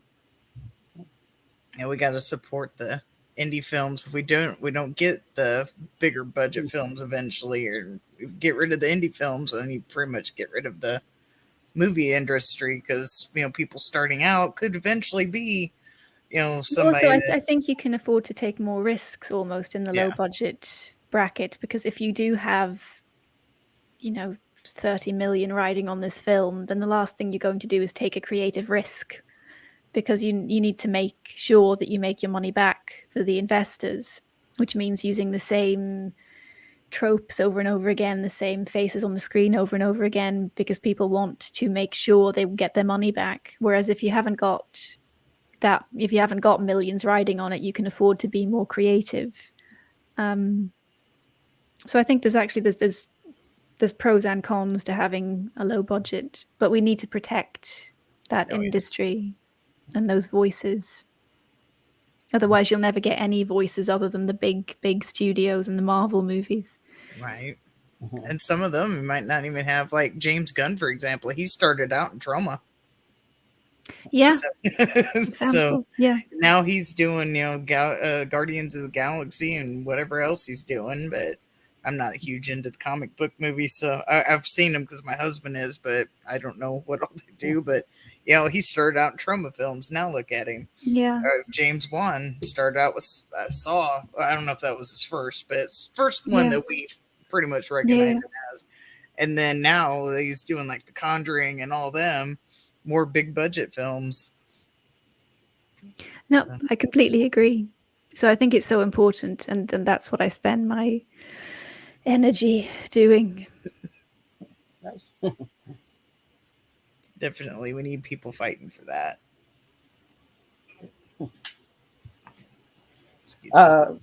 So doing all these films and stuff, like, what do you want to leave your fans? What legacy? What do you hope to inspire through the work that you do? I mean, in one sense, I'm not kind of pretentious enough to imagine that I'm leaving a legacy, because, who do I think I am? For God's sake, I'm not anyone of any importance. So I don't imagine I am leaving any sort of legacy for anyone. But the causes I care about are, as I've already stated, low budget work, supporting and protecting those artists at the bottom of the ladder to make sure they have an opportunity to one day climb the ladder. Continue that, yeah, right. And secondly, I would say I care about women and our place in society, and making sure that women's rights are protected. Definitely good causes to fight for. And causes that I know about and that affect me on a daily basis. Anything else on your list there, Boom? No, sorry. I thought I heard thunder. I was trying to look out the window. I have to run to the basement. Do you have a place you go? Do you have a basement? Yeah, I have a basement. Yeah. Goodness. All I think we have of a pretty is decent sized basement and I have a laptop, so if I'm doing one of these, I have to run downstairs. It just makes me think of what's her name, Dorothy and Toto running from the tornado in Kansas. So far, I've been pretty lucky. The two towns I've lived in are not really known from actually getting hit, but some of them get close. But yeah, I agree with Adam. It's an important thing that you do.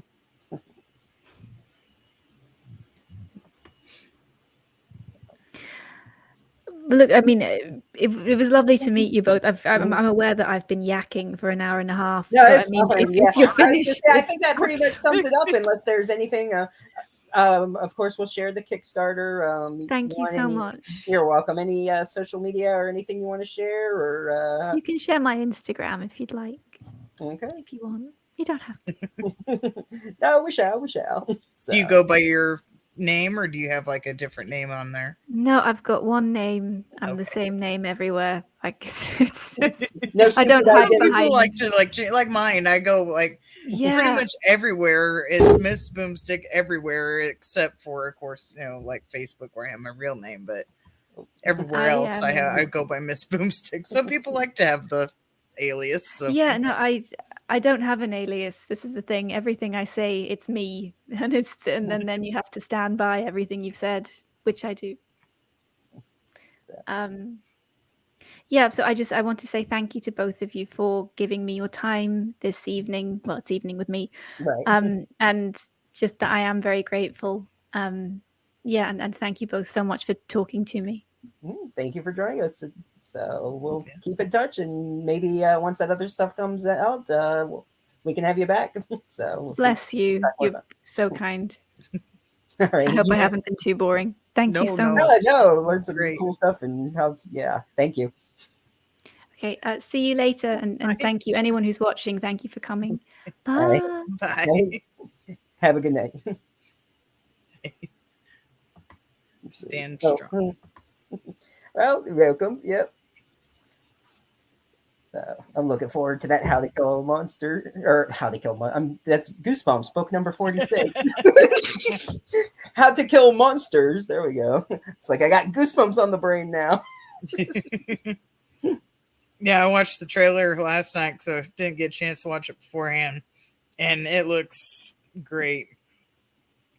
Definitely looks like my thing of comedy for sure. And I love how he brought in those same cops from the first one. Never seen. I love the narrator part. That got me when they start actually like listening and like reacting to the narrator, and that got me. I just start busting up laughing when I watched that. So, Stuart, if you're still here, that was brilliant. I don't know if you had a part in that or if somebody else did, but that was brilliant. Yeah. What I miss? You missed the whole interview, Kyle. I said it right? It was great having you, Adam, too. Yes. You were saying you did do a movie, but something we haven't seen. We might have. I don't know. I haven't investigated. I don't know. Should I snoop?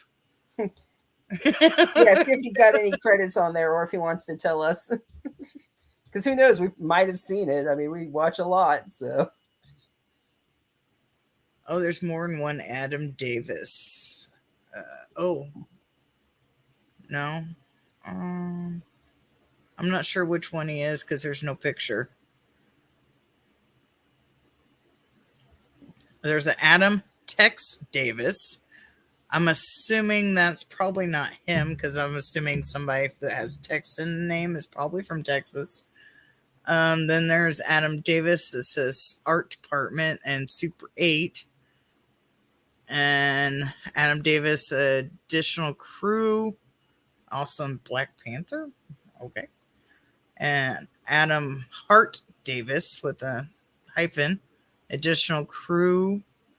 Arthur C. Clarke's Mysterious World. So that's from 1980s. I don't know if he's that old. Adam Davis, additional crew, and also Darkman from 1990. Also, I don't know if he's that old. Yeah. Adam Elliott Davis and another Adam Davis. So there's multiple. I can't really see which one is. Tell us, Adam. We must know.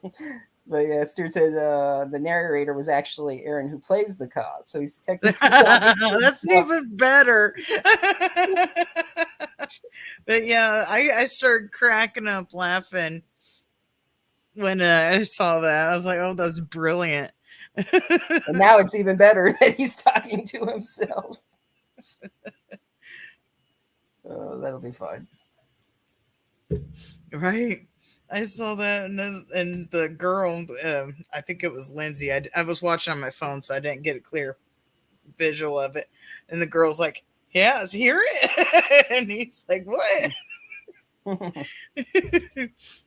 Yeah, I loved that.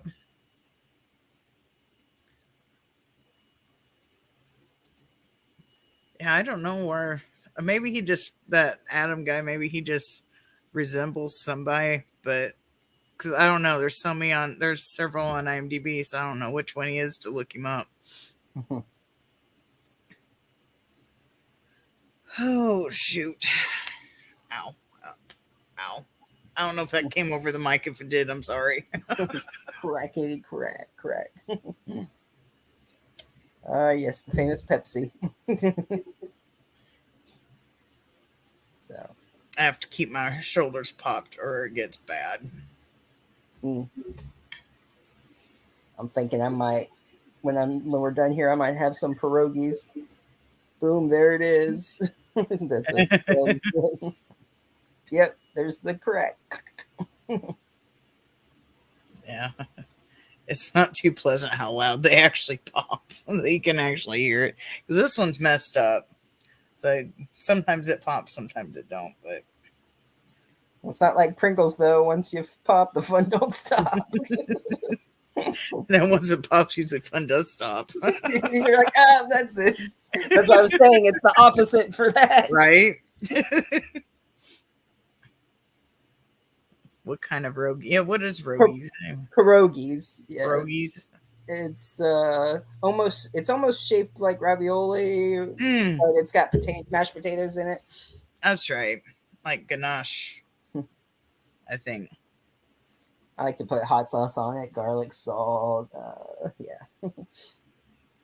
Yeah, I think you had to describe that before because never heard of it. Yeah. We ain't fancy like you down in Florida. Yeah, no skunk potatoes, right? Right? Scalp potatoes. That's funny. I still gotta go to the grocery store. It's probably gonna be storming by the time I go. It's supposed to start storming at 3:15, and it's about the time I have to leave to go get my son. Oh, about 3:30 ish. So maybe the storms will be gone. Hopefully, either that or we're not eating dinner tonight. Night. See you soon. Bye, Stuart. Thanks for stopping by. 8:30 at night there. So it's so Right. interesting. Have a good night. It's afternoon here. Okay. Yeah, I'll be right back. I'm muted before. I'll be back. Okay. All right. Onions with them is good. Yeah, I guess I'm not really much of an onion person, which is weird. I like eating Funyuns though, which, yeah, I'm weird that way. So, what are you up to, Cal? Pringles, shake my head. I miss that.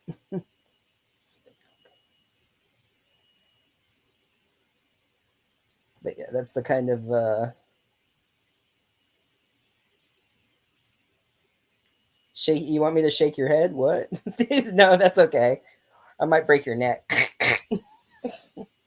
You ever see the Mad TV when Steven Seagal? Well, they were impersonating Steven Seagal, and he kept breaking their necks. And then he goes, "Well, with the widescreen," and they talk about the what you get to see in widescreen. He was like saying more people. He says, "Well, we take it a bit further," and he was talking about taking the whole film where you see on the offside of the set too. And he goes over, and whoever the guy was that brought the coffee, he broke his neck too. He just was breaking everyone's neck on set. I gotta look that up on YouTube. I think was it Mad TV? Yeah, it was Mad TV that he did it on. It's like I like the Steven Seagal and then the Stuart. Oh, I don't want. Look what I can do. Yeah, I was talking about the Mad TV, the one guy that did Steven Seagal, because he said shake my head, and I go, nah, I'm not gonna shake it. I might break it. And then that reminded me of NAD TV. I don't want to see any NADs. I think you made a typo there. You were watching NAD TV. Balls. They did do a Mad TV. What was funny, they made fun of the X Files, and I'll never forget it. They called it the Triple X Files, and it had the X Files theme, and it where he was pointing up, like in the original David Duchovny, or you see him pointing up at a UFO. It was a bra up in the air, and then they were investigating the scene and stuff. It was like, looks like sperm. Yeah, they need to release those seasons. I forgot about Mad TV. I don't even think it's still going on anymore, is it? It's not on anymore. And there was Miss Swan. You're looking like a man. No.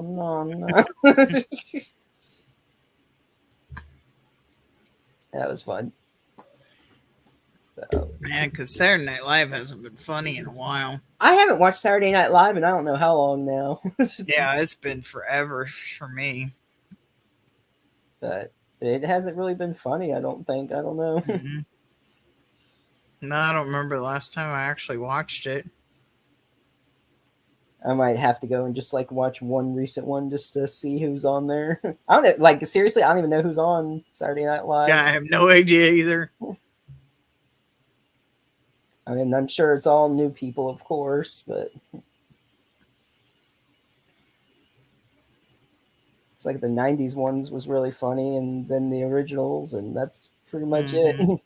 I think once it hit the 2000s, wasn't as good. Oh, the junk in the box. So didn't they actually say dick in a box, I thought? I remember there was a dick in a box. I don't remember if it was Mad TV or that was Saturday Night Live. I remember that. I like that Alec Baldwin settings, Pete Sweaty, and they're talking about his Christmas balls. And he's like, no one can resist my sweaty balls. And then they did another one with Wiener.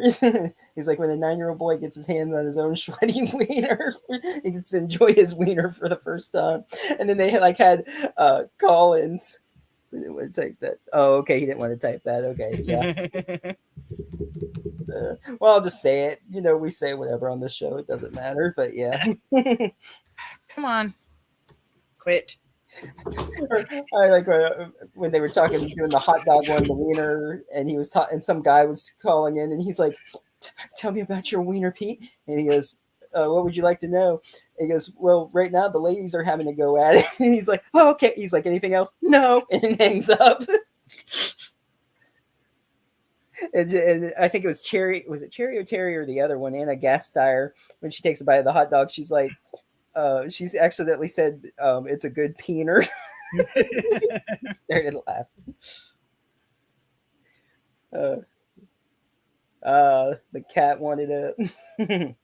Yeah, he came crashing through, knocking in my microphone, took off of my mouse. I had to grab that.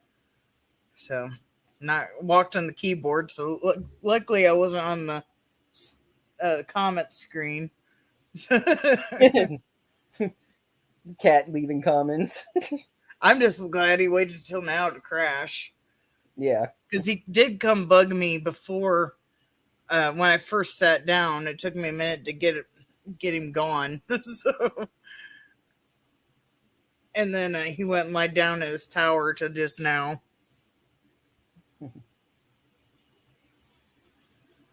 Yeah, Demon Knight was good. I like that.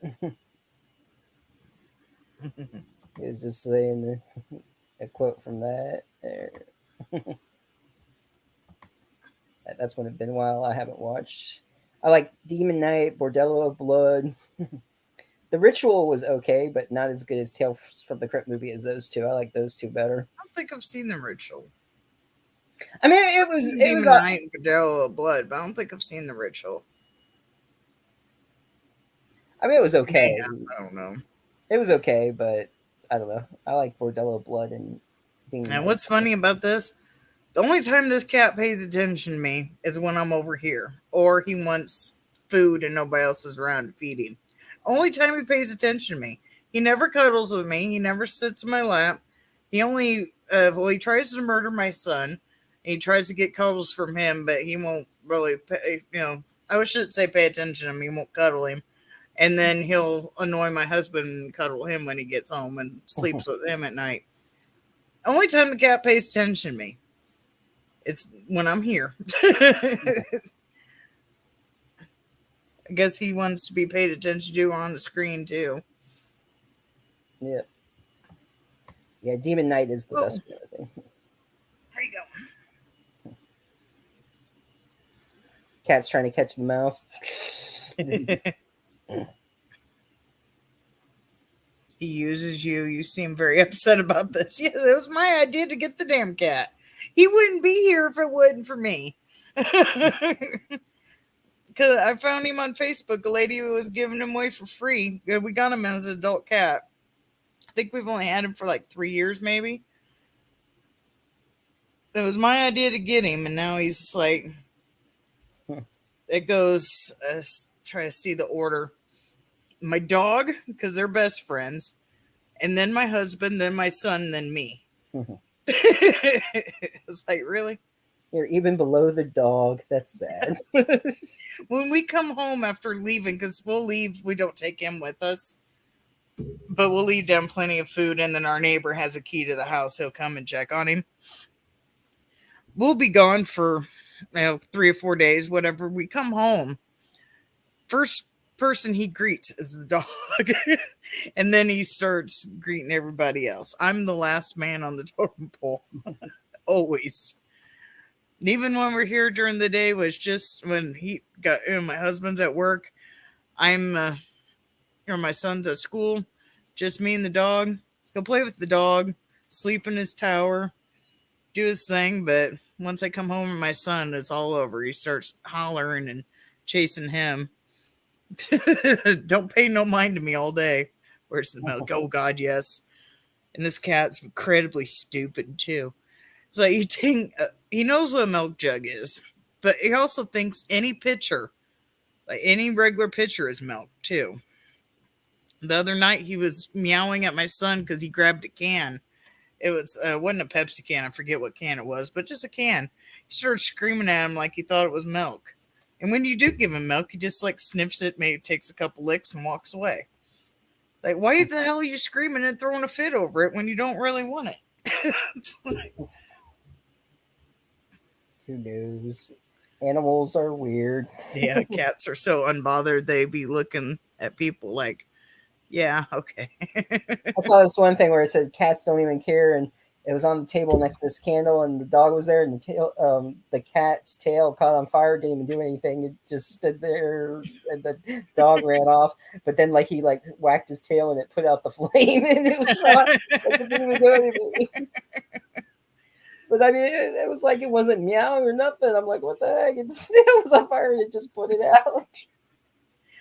Last night, I was getting ready to lay in bed, and he's cuddling with my husband. I just slide down, and I think he went and put his arm around me or something, and I forget exactly what happened. The next thing I know, it's thump.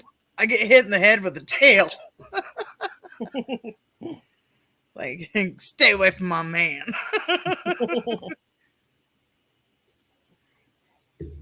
Cats are the best. Isn't that right, dumbass? I'm a dog person. He's like, cats are the best. Well, we know that the cheetah's the best. I found a video. I forget how old it is. I found a video of him. I posted it on TikTok, but I found it on my phone. So I was trying to do something. I forget what it was. And I found this video. I was like, oh, hell, I'll just post it to TikTok. But he's like running, chasing his tail on top of his tower. So I posted that on TikTok. It's like, need something to post. Yeah. Well, I'm kind of getting hungry. I'm gonna go cook my pierogies. We'll see Thursday. I sent a message. We'll see if Lou Taylor gets back for Thursday. So possibly if we'll be doing a Thursday show. Not sure yet. Have you like confirmed that that's actually his account and you're not talking to like some weirdo that's pretending to be him. I think there was someone who was following that was like official. So, but yeah, if he doesn't, then if it is some impersonator, I mean, it seems legit. But yeah, Okay. I don't know. We'll see. We'll definitely know if he doesn't come on, then something's up. Like, right, because after now, I'm starting to get. Of course, I get that he's busy, but I'm starting to wonder if it's actually his yeah, account. yeah. You're I was actually kind of thinking the same thing too, but I thought, but I thought the same thing about Justin at first because that account seemed weird with the NFT, but it really is him. So I mean, we'll see. yeah, that one got me too because I thought for sure that NFT was a fake account, but we said it wasn't. So And I saw him come on live on that account, him being live. So I mean, and it looked legit live. It didn't look like like a camera live, how people might try to do fake going live or whatever. But let's see. Yeah, I'll stop by for that. I should just be in the. I mean, I wouldn't do it, but I'd be like, "Hey, what's up, Tristan? You never replied back. That's crazy." I don't know what the deal was with her, so I guess I'll find out.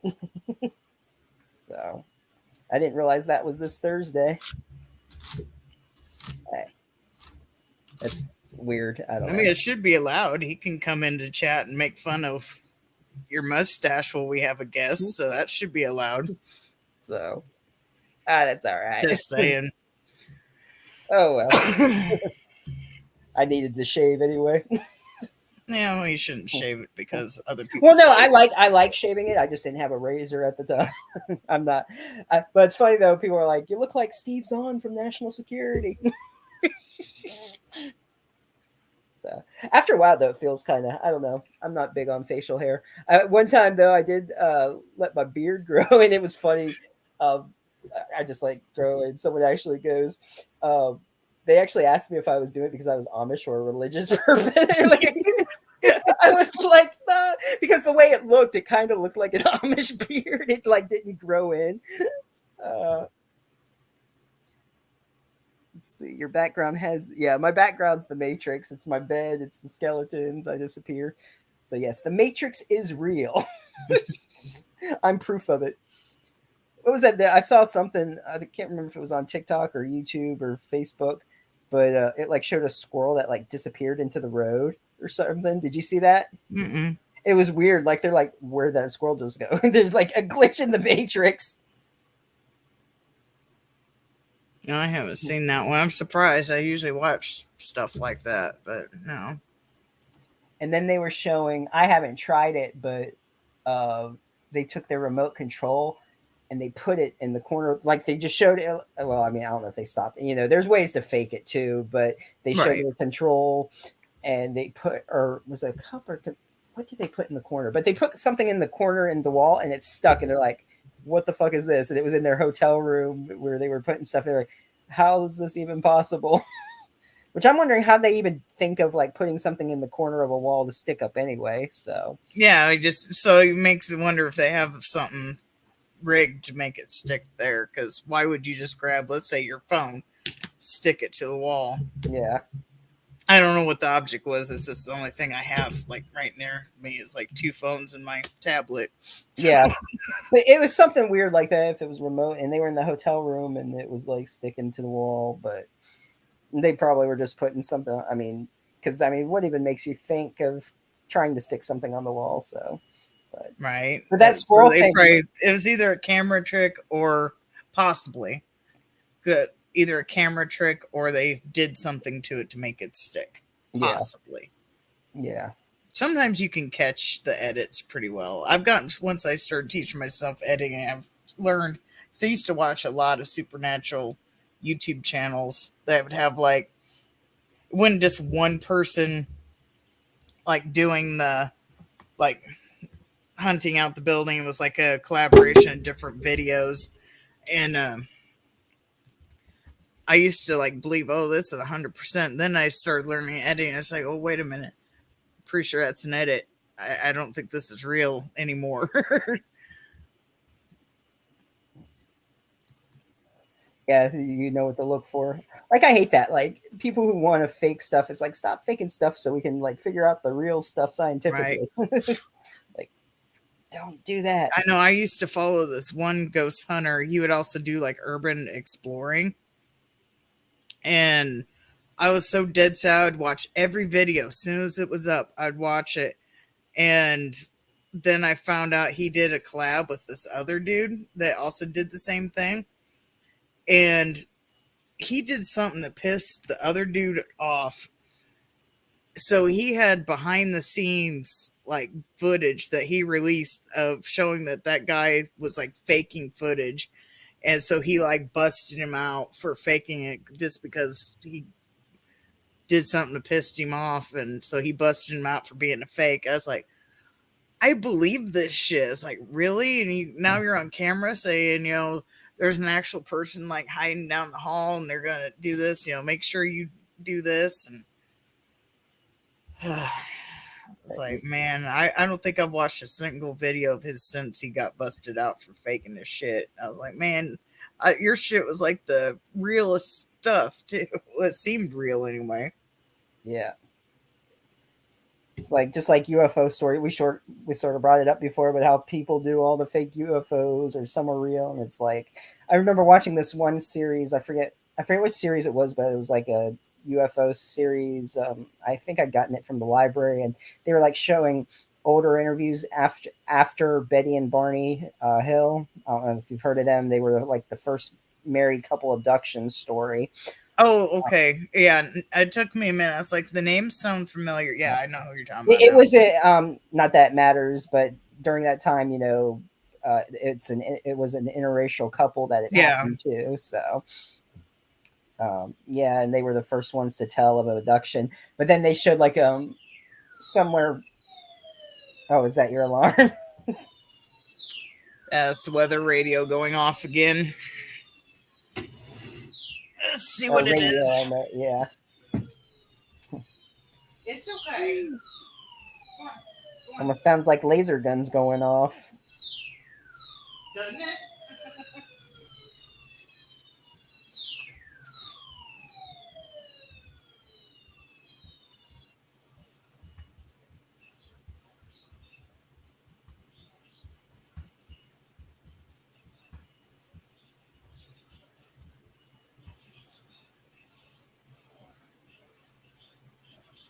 Yeah, it's probably a shark alert.